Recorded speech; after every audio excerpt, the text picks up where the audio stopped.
मोर्शी तालुक्यातील भारतीय जनता पार्टी व मोर्शी तालुका बँड पथक युनियन यांच्या वतीने तहसीलदार सिद्धार्थ मोरे यांना निवेदन देण्यात आले। कोरोना संसर्गजन्य रोगामुळे देशात व राज्यात कोरोना रुग्णांची साखळी तोडण्यासाठी मार्च महिन्यापासून ते जुलै महिन्यापर्यंत लॉकडाऊन घोषित करण्यात आले होते। त्यानंतर अनलॉक मध्ये काही अटी व शर्तीच्या आधारे विविध व्यवसाय सुरू करण्यास राज्य सरकारने परवानगी दिली होती। याच दरम्यान लग्न सोहळा पार पडण्यासाठी वधूवरांच्या कुटुंबियांना 50 लोकांची परवानगी देण्यात आली होती, पण लग्न सोहळा बँड पथकला परवानगी न दिल्यामुळे मातंग समाज बांधवांवर उपासमारीची पाळी आली आहे। हल्ली गणपती उत्सव व नवदुर्गा उत्सव असल्याने बँड पथकाची मोठी मागणी असते। बँड पथक वाजवण्याची परवानगी देण्यात यावी या संबंधिताचे निवेदन बँड पथक युनियनचे अध्यक्ष निलेश काडे व भारतीय जनता पार्टी तालुका शहर अध्यक्ष रवी मेटकर यांच्या नेतृत्वात तहसीलदार सिद्धार्थ मोरे यांना निवेदन देण्यात आले।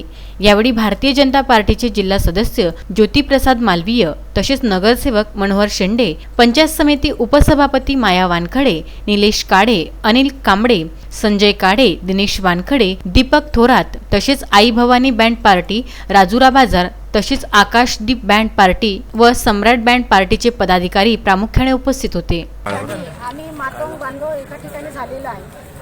आता 2-3 निवेदन देऊन सुद्धा आमच्या त्या निवेदनाचा काही उपयोग झालेला नाही आहे।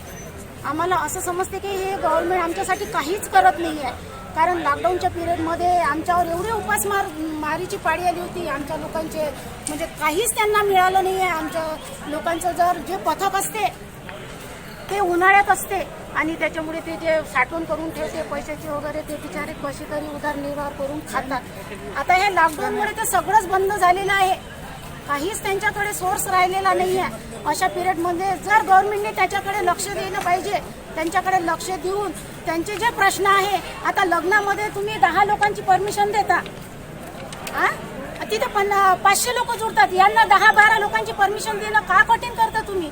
त्यांना का परमिशन देत नाहीये?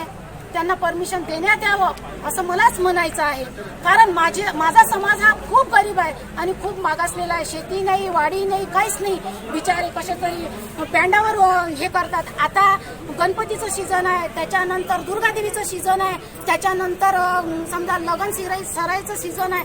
आता हे सुद्धा जर या पिरियडमध्ये त्यांना जर तुम्ही हे बँड पथक खुलं करून दिलं तर खूप हे होईल, महत्वाचं होईल। म्हणून मला इथं हेच म्हणायचं आहे की गणपती बाप्पांनी त्यांना सबुद्धी द्यावं आणि बँड पथक सुरू करण्यात यावं, बस एवढं मला बोलायचं आहे। संजय गारपवारसह दत्तराज इंगळे, विदर्भ न्यूज, मोर्शी।